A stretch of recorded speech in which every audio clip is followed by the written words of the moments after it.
Every day, we are facing social issues. Issues that all of us are part of. Issues that we have to be concerned. That is why we have this program, Issue 101. We tackle issues that affect our localities. Issues that all of us should participate. Issues that also affect our environment and communities. And issues that affect our government. Issue 101. Here is your host, Issue 101. You're with Senior Simon. Senior Simon. Senior Simon. Issue 101.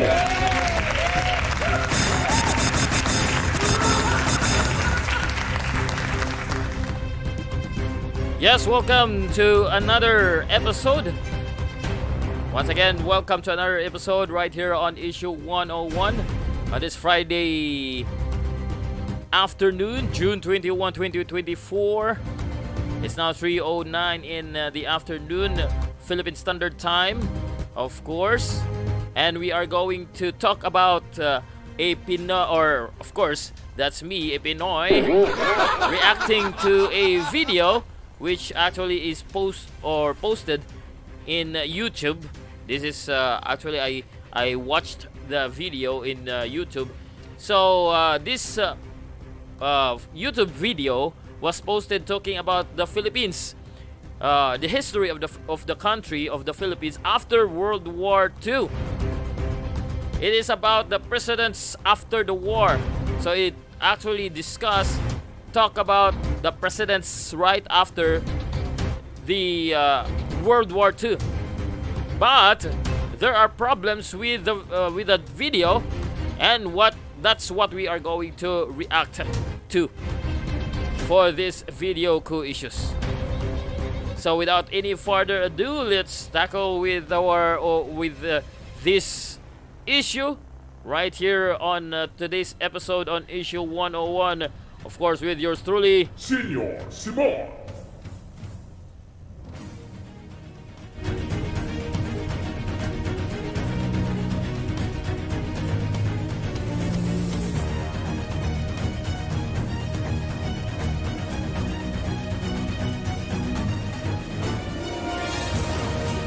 Alright, welcome once again to another episode of Issue 101. This is Senor Simon, your friendly host on this show. And may I remind or ask everybody to like this video, click on subscribe button and the notification bell so that you will be informed whenever we are having this live or this kind of live episodes of Issue 101. And of course, in our Facebook fan page, that's Senior Simon Issue 101. Please do follow and like it so that it will grow. It will have additional followers, of course, like our YouTube. And it is I actually, or it is highly appreciated if you would do that. So I would thank you very much. Now, let's go on directly to our topic for this episode, in which this certain video posted by Knowledgia talks about the Philippine history beginning on 1946. That's after World War II, but it does not actually talk about what happened to the country after the Second World War, but instead it talk about the leaders or the Filipino presidents after World War II. So let's take a look at that video that I'm talking about from YouTube, and we will going to discuss one by one, but more specifically to the presidents that I personally were able to reach. I mean, I was born already by the time that these presidents that this guy or this YouTube channel is talking about. So this is the video. Let me play the intro part, but we'll just go directly actually to the part where I will going to reveal, provide my commentary issues. The post-war history of the Philippines has been a balance between having successfully achieved independence and subsequent struggle with internal conflict. Liberated from Japanese occupation by the United States in the summer of 1945, the Republic of the Philippines was born on the 4th of July, 1946. The first decades of the new state were a mixture of economic and social reform and introduction of the Philippines onto the world stage. Okay, first and foremost, it talks about the Philippine independence from the United States because, of course, after Spain, or after the colonization of Spain since 1800s, or no, sorry, 1650 or 1521, Magellan arrives, and then Miguel Lopez de Legazpi arrived, and of course until the time when the U.S. and Spain had a conflict, had a war, and the U.S. purchased, when Spain was defeated, U.S. bought the Philippines from Spain. And in this context, from this video, it talks about the gaining of the Philippine independence from the United States, which the United States of America granted. Of course, it aligned with the U.S. independence, which is the 4th of July. And so this is the idea behind this gaining of Philippine independence from the United States in the Philippine sitting. First decades of the new state were a mixture of economic and social reform and introduction of the Philippines onto the world stage. The growing pains of the new republic were felt even before independence. Philippine President Manuel Quezon died in 1944. Okay, so the discussion, even though the title of this, the link is actually in the description box for the replay, but the idea that is actually provided in here is not actually the history of the Philippines per se, on how the government or how the independence was established, how the government was molded into the present form of government that we have, but instead it talks about the leaders, the presidents of the Philippines right after World War II until the present. Still running his government in exile from the U.S. He was succeeded by his vice president, Sergio Osmeña. Osmeña was not very well known by his countrymen. Okay, again, aside from other mistakes that this video have, the pronunciation of names is actually wrong, because for your information, knowledge, if that's the correct pronunciation of your YouTube channel, the pronunciation of former President Osmeña is not Sergio, but it's Sergio. Okay? Again, this my reaction is all about the correcting the content of this video, because again, you will learn later on this video that it actually put certain precedents in bad light. Okay? I hope you would understand what I'm talking about, but that would be later. Again, for the information of this knowledge and this narrator, perhaps he's just narrating a script, but the pronunciation of former President Osmeña, who took over after President Manuel L. Quezon died, is Sergio Osmeña. And his political party had fallen out of favor during the Japanese occupation. The first set of presidential elections for the new republic was held in April 1946, before they were officially independent, so there would be no lame duck period should the presidency change hands. Osmeña's opponent was Manuel Roxas, a populist who was vocally supported by General... Okay, another mistake made by this narrator. That's not Manuel Roxas. Okay? It's what? Laughable. It's what's the term with that? On that. That's not Manuel Roxas. That's Manuel Rojas. So it seems that this narrator doesn't know how to pronounce even Latin or Spanish name. That's Manuel Rojas, not Manuel Roxas. Douglas MacArthur.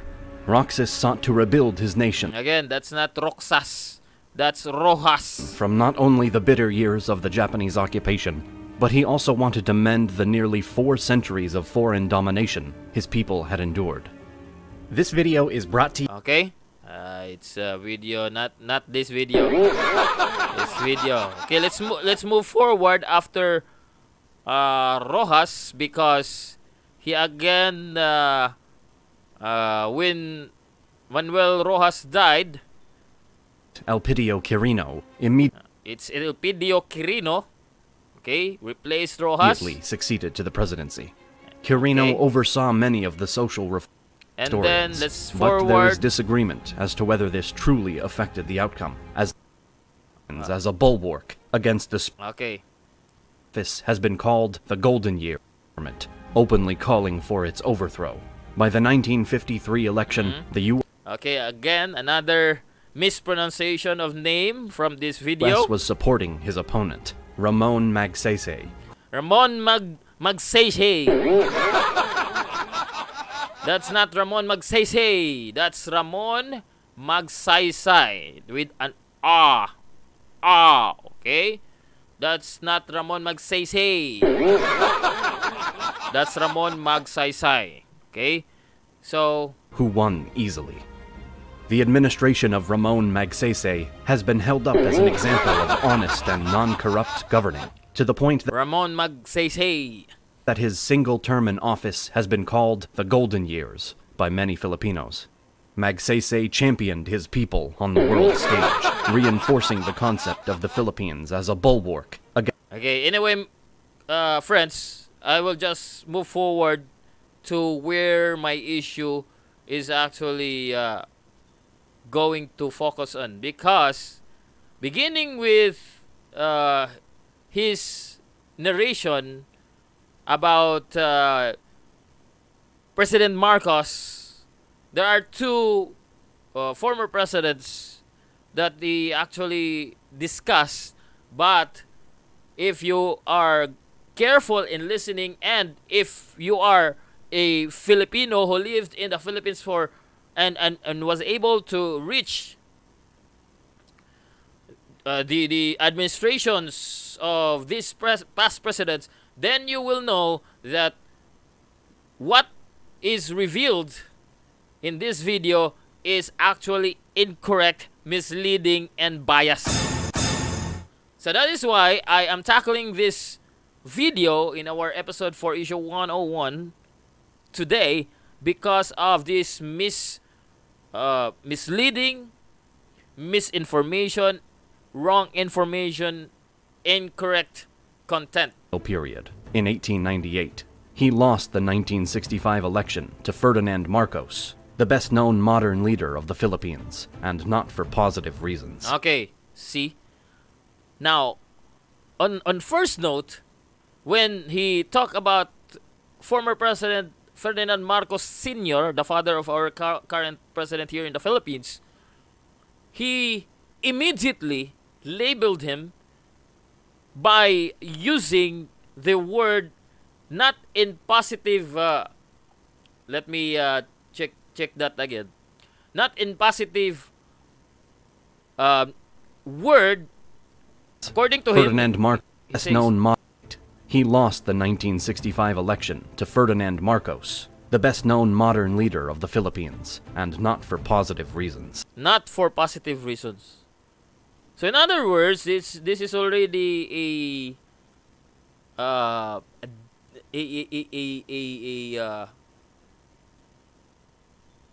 giving us an idea that it will provide us an unbiased information with regards to what happened to the Philippines right after the Second World War, or that is the 1946 until the present day.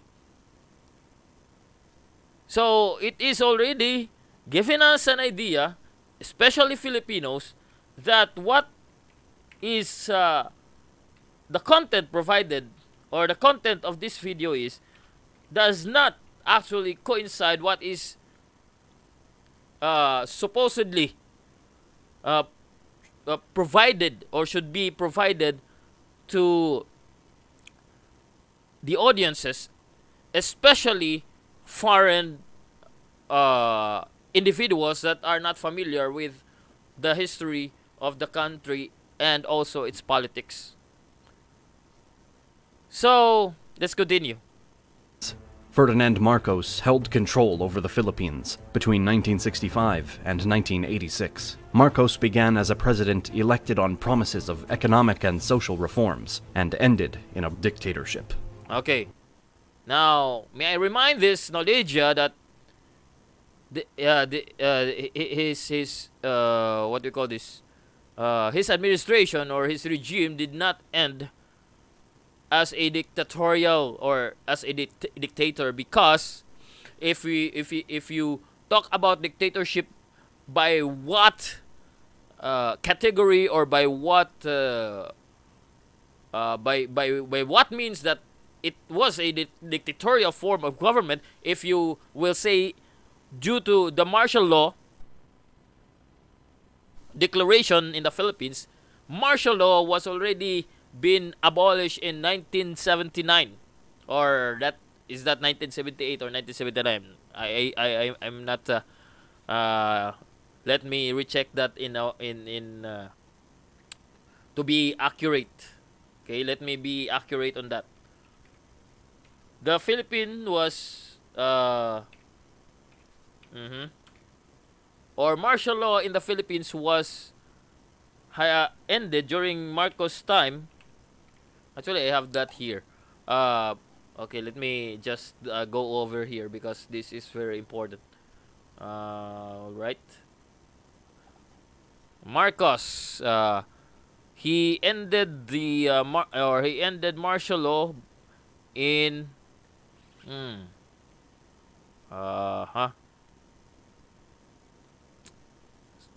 sorry for this because anyway, he ended the martial law in, where was that? Abduction, human rights abuses, Marcos. Okay.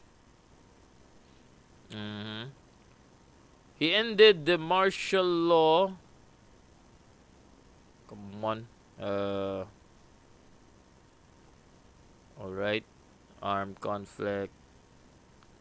Anyway. I'll just search here. Martial law. See? So he ended the martial law in 1980. Now, from this video, it tells us that Marcos ended his term in 1986. So therefore, he did not end his term as a dictator, but instead, he allowed democracy, or allow elections, or allow, because he has lots of political reforms made in the country due to the threat of communism. Because if you notice that neighboring countries like Vietnam, North Korea, China including, are engaging or adopting the communist ideology. So what Marcos did during his term was to prevent communism to overwhelm the country. So that is why he made political reforms, governmental reforms, in order to prevent the country to succumb in communism or communist ideology. A military attempt to bring part of Borneo under Philippine rule prompted a massacre of Muslims. Okay, this also is a lie. Okay, Noleja is lying to us because what Noleja is talking about here, he what we call this, he wanted to for us to know that when Marcos planned to get back, because there are lots of information, there are lots of historical information that Brunei or portion of Sabah actually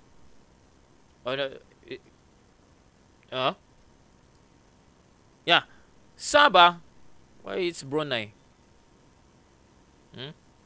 Actually is part of the Philippines, is part as under the Sultanate of Sulu. Sabah. It's not, why it's Brunei here? It's under the Sultanate of Sulu. Sabah.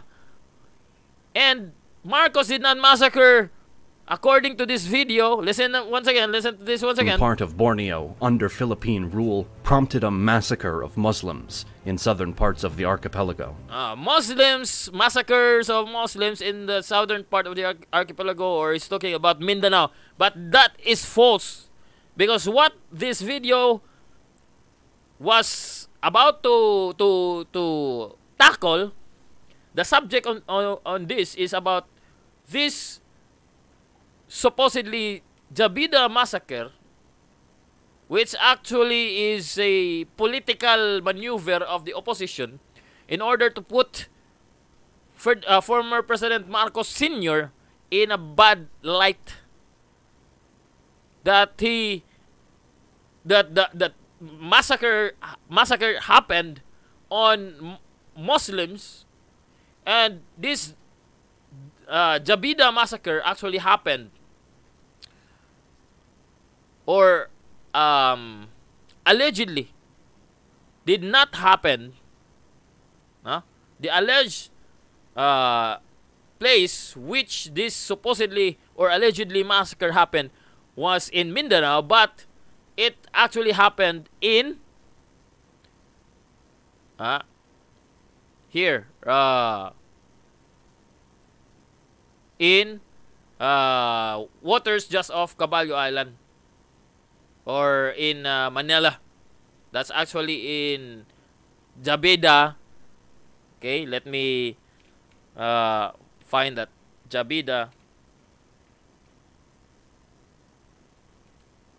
Okay.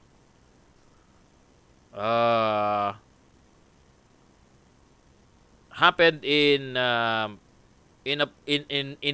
Luzon. There are various interpretation. Notice this. While some interpretation claims that the massacre never took place, the gist of the Jabida massacre narrative is that for one reason or the other, the trainees refused to continue their training, demanded to be returned home. One batch of the recruits were disarmed, with some trainees returned home and some other transferred to a regular military camp in Luzon. So, this Jabida massacre did not happen in Mindanao, or as the video stated, southern part of the archipelago. Again, Jabida massacre did not happen in the southern part of the archipelago. Instead, it happened in Luzon. Alright? It happened in Luzon.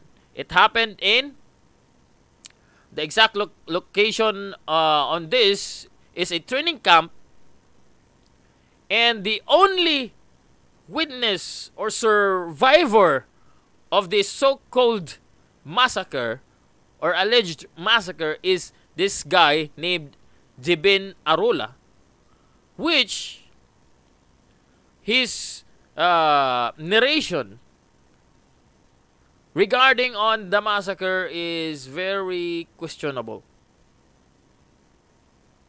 Okay?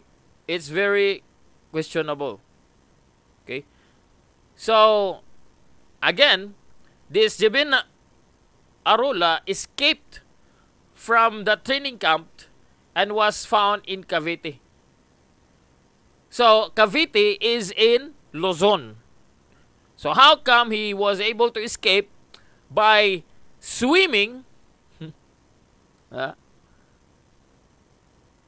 in Manila Bay and reach Cavite. Okay? So that's the idea, or this is the lie that Knowledge is talking about. Okay, now let us look at some inconsistent in or conflicting accounts. Right? Now, scholars have opened, according to this portion on Wikipedia, that the media attention given Arola may have to some extent distorted his accounts. The actual events remain unclear as documents were allegedly destroyed by Major Matilino. Arola died on a traffic accident in Trece Martires sometimes in August or September 2010. Okay, so this is the differing or the conflicting accounts. Okay, particularly with the exact number of victims. Andrew Tianwatan numbers the victims between 28 and 64 and says that author and social anthropologist Arnold Molina Azurin has written that the massacre is a myth. William LaRose says that a survivor described recruits being shot in a group of 12. Note 5 on page 130 gives a number estimates by other sources ranging from 14 to 64. Okay, and so on and so forth. You can read all of these documents. You can Google this. And one thing is that nothing, no list ever came out with the names of those victims of the massacre. So let's continue with the video. So again, this is lies. This is misinformation. A terrible occasion that was made worse by the Marcos administration's suppression of journalism around the events. Okay. Despite this, he was incredibly popular and won a second term in 1969. Okay, so I will just skip all over other information because my purpose is just to focus on certain portion of what he's talking about here. Okay. Voted for a president. The party with the largest number of seats in Congress nominated their candidate. By 1973, the new constitution was in place, and no one could effectively oust Marcos. His new administration was composed of nepotists who enacted his policies. Actually, this is all lies. Okay? While enriching themselves. Marcos also assured the support of the military. Okay, so I will just move forward of another mistakes this YouTube channel created. I will just move forward to the next president. Marcos was followed by, of course, the central or the leading opposition of his time. That's Benigno Aquino. So his wife won supposedly, but in the official tally it was Marcos, but because of the EDSA maneuver of the oppositions, including the left and the communists at that time, who opposed steadily against Marcos. So that's what happened with of Marcos. He was ousted. He was brought to Hawaii instead of what they actually wanted was to go back to their hometown or want to go back to Ilocos. So again, part of this video, he was replaced by Aquino, and it talks about why Aquino failed, but actually Aquino failed on her promises, not because of natural disaster, but because of her incompetency in leading the country towards progress. No? Because what Corazon Aquino wanted was to get revenge against the Marcoses, but even determining who really is the mastermind of the assassination of her husband, she was not able to determine, or no investigation happened during her term. So she's actually incompetent. And then, of course, President Aquino, or Corazon Aquino, was replaced by President Fidel Ramos, who's actually a manipulative person. And then replaced by Joseph Estrada. But at this portion of the video, friends, it once again made a mistake. Military operation. Probably the one creating the video and the narrator doesn't agree with To put down one of these insurgent with each other. So groups, the Moro Islamic Liberation Front. according to the narration, it's Moro Islamic Liberation Front, but in the video, it's Moro Islamic Revolution Front. So the correct one is Moro Islamic Liberation Front, or that's MILF, under Normiswari. Estrada did not finish his term in office, but resigned after being impeached over bribes from illegal gambling operations. The two most recent presidents of the nation have been controversial. Okay, right after this portion of the video, Nolegia did not tackle the two succeeding presidents. That's Gloria Macapagal Arroyo and Corazon Aquino's son, Benigno Aquino III. Again, this video skipped two presidents. So how can you believe or believe the content of this video if it made mistakes like this? Very obvious mistakes. You can even just Google or go to Wikipedia and search for information of Philippine presidents, and you will be given with the information who followed Joseph Estrada and or succeed Joseph Estrada and the presidents prior to this next president, Rodrigo that he's talking about. Duterte began. Okay, again, another mispronunciation. That's not Rodrigo Duterte. That's Rodrigo Duterte. Because the narration is Rodrigo Duterte. And his presidency in 2016, with a platform of increased infrastructure spending, tax reform, increased enforcement of anti-drug laws, and other general improvements. He was and is generally approved of by the people of the Philippines. But his methods, which included briefly implementing martial law and outright executions of criminals. See? This is rubbish. This video is outright lie. This video is outright misinformation. This video is actually evil. Former President Duterte did not execute criminals. Again, there is no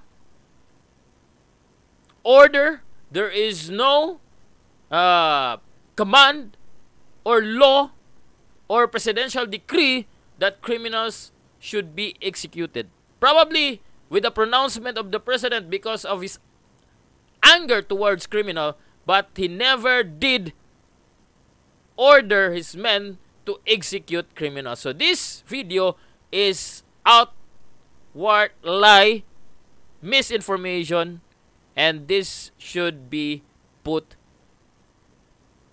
in the trash bin. Are widely questioned. This and his attempts to reorient Philippine policy away from the U.S. Okay? And, of course, that's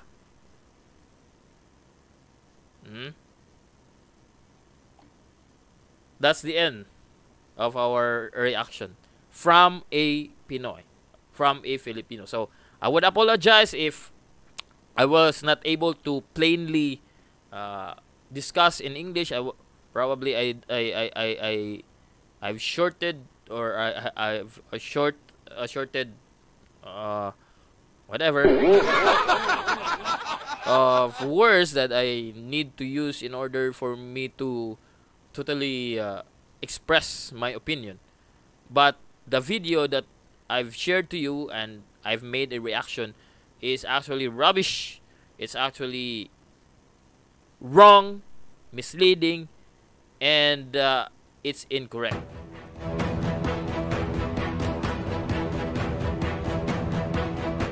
So that would be all for today's episode of Issue 101. Once again, don't forget to like on this video, click on subscribe button and notification bell so that you will be well informed whenever we are going to do live streaming of Issue 101.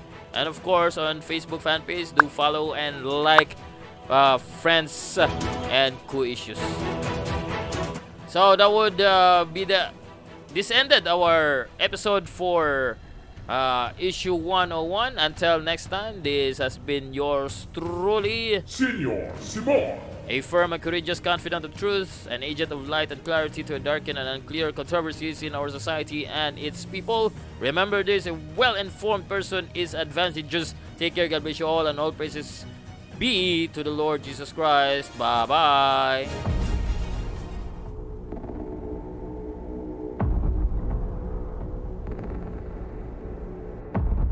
And that's all for Issue 101. Hopefully the concerned parties will act on the issue. Until next time, thank you for being with us.